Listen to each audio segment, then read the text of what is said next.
a family's heartbreak, a twist of fate. When life seems devoid of light, all one can do is desperately cling to the faintest glimmer in the darkness. Today we're going to tell a twisted, suffocating story from a Chinese game.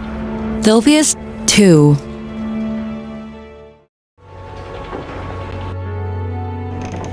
Dragging his scarred body back to the dilapidated house, he once again speaks to the broken Buddha statue. "I have finally found your face." He then keeps pushing the stone in his hand towards the statue's face. But no matter how hard he tries, it won't fit. Using his last ounce of strength, he accuses the Buddha statue. "I've killed them all. This is your face. Why? Why do you treat me like this?" Unable to withstand the excruciating pain in his abdomen any longer, he collapses heavily.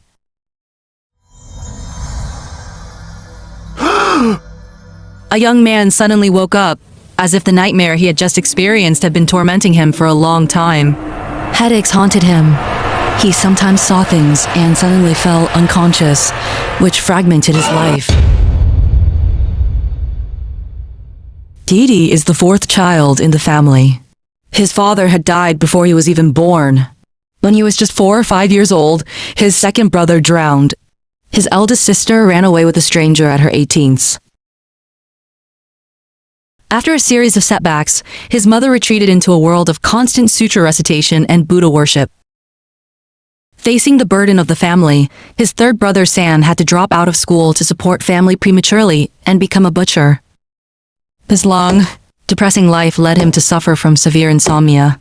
He was barely able to sleep, unless Didi delivered his medicine on time. His already troubled family has recently become even more peculiar. Didi had been wondering more and more why his mother remained motionless before the Buddha, even when he spoke to her, and why his brother was never at his stall during medicine deliveries. The only constant seems to be the cute puppy he always encounters on his way. Didi feeds it every time they meet. It seems to be the only thing that can bring him a hint of inner peace. This day, after delivering medicine to his brother's place and not finding him there, Didi returned home. His mother is kneeling before the Buddha statue as usual. Suddenly, he hears some noise coming from the bathroom. "Is that you, Sam?" The bathroom is empty, but the mirror is surprisingly dirty. As he begins cleaning it, a face suddenly appears in the reflection. Immediately after, a searing headache strikes him. He then passed out.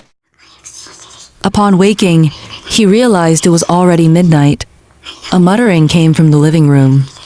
Through the crack in the door, he saw his mother with her hands clasped, kneeling before the Buddha statue.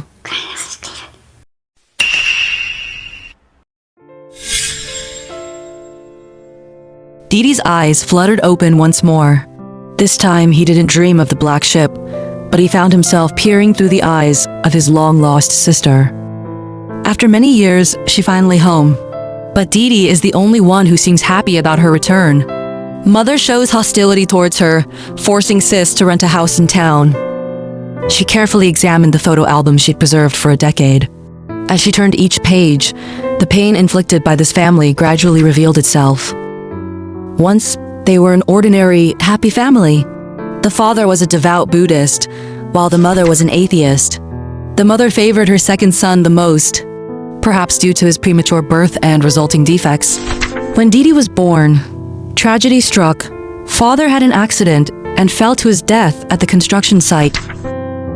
Overwhelmed with grief, Mother cursed at the Buddha statue, feeling betrayed after years of devotion that seemed to bring no blessings. From that moment, she changed completely. A heavy knocking interrupted her reminiscence. It was Sam. He came to warn her to leave them alone, claiming he knew what she had done to their deceased brother. His words left puzzles and fear. What could he be referring to? The scene shifts once again. Big Sis has resorted to selling her body for money. After a transaction, she makes her way to her second brother's grave. At the tombstone, she begins to recount the tragic events that unfolded years ago. Not long after their father's unexpected death, she and her second brother were at a small bridge outside the village. They were playing and laughing until the second brother broke the only doll their father had given to her. Showing no remorse, he mocked, "I don't care. Mother always takes my side." His arrogance grew, leaving him completely oblivious to his elder sister's contorted expression. Moments later, a loud splash echoed through the air. The truth about why the elder sister left home also became clear. After that incident, everything in the family changed. She felt hated and haunted by her actions. Standing at the grave, she continued to repent, talking about how she got what she deserved.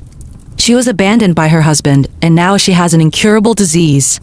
She believes it's time to pay for what she did, resolving to do anything to earn money in her last days for her family before joining her second brother in death.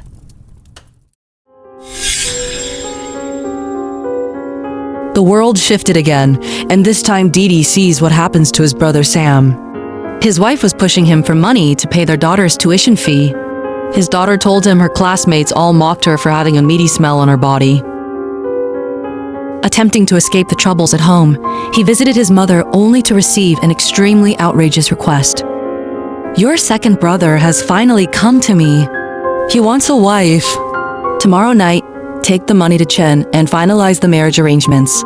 And don't forget the divine water. It will protect you completely." It was insane, but Sam agreed. After all, he'd do anything for his family. On that pitch-black night, Sam arrived at the back mountain.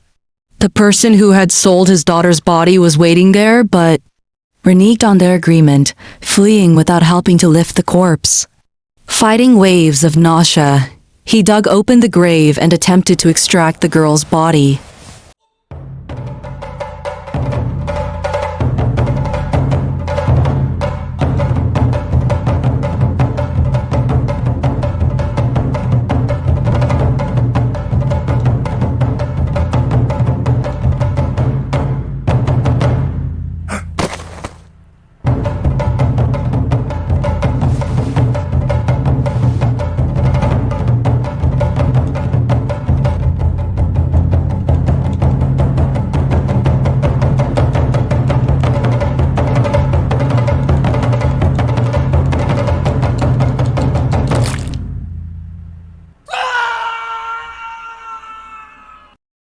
That night shattered Sam's sanity.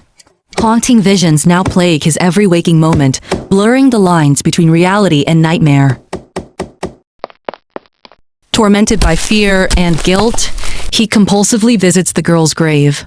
His grip on reality weakens with each passing day, as he seeks fleeting refuge in the illusory comfort of the divine water.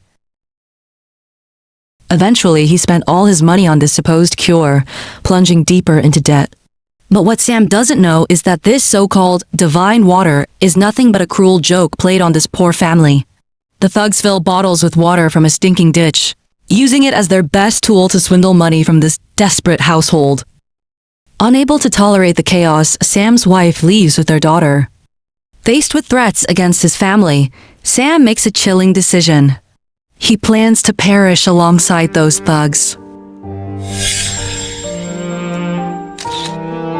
The narrative lens refocuses on Didi, who, in an attempt to mend this broken family, suggests they take a family photo together and have a special meal at home the following day to celebrate their reunion. Everyone cooperates well on the photo day, bringing a sense of joy. However, when the family is supposed to gather for dinner at home, no one shows up. What happened? Where's everyone? Growing impatient after waiting at home for too long, he decides to retrieve the family photo first. Upon arrival at the photo studio, the owner greets him with a puzzled expression. "Didn't your younger brother pick up the photo a month ago?" The owner inquires. "What? I am the youngest in my family." The owner, looking perplexed, hands Didi a mirror. As Didi gazes into the reflection, he's shocked to see the face in the mirror is Sam. Suddenly, the fragments of his shattered mind coalesce. The devastating reality crashes down upon him. His entire family perished in a fire a month ago. Everything is his own fantasy. He constantly plays the role of different family members, repeating the stories of the past. That family dinner night, Sam had planned to bid farewell to his family before confronting the thugs.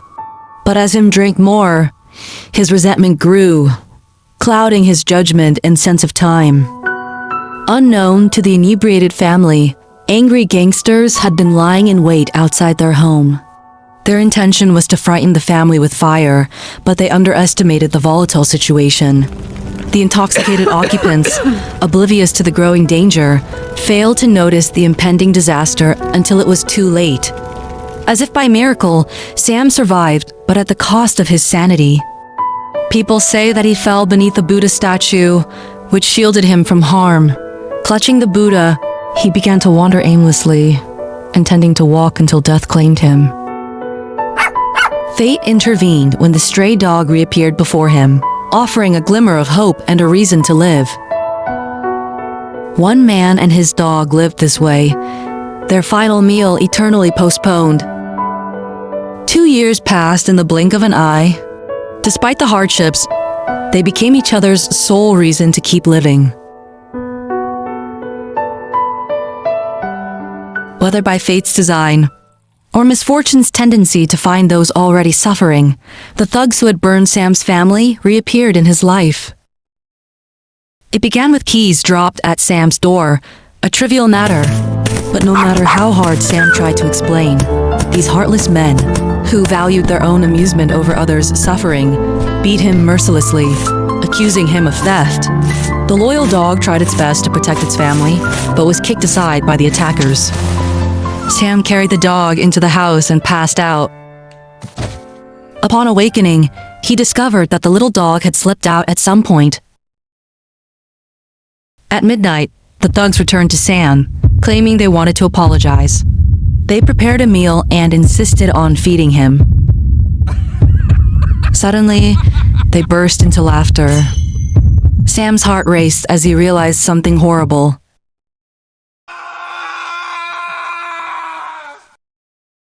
After they left, Sam heard the Buddha statue speaking, saying it was all karma, reincarnation, expiation.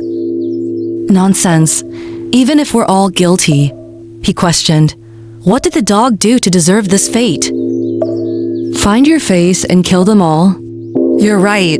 He decided it was time to finish what he should have done long ago, and this time, he couldn't be too late.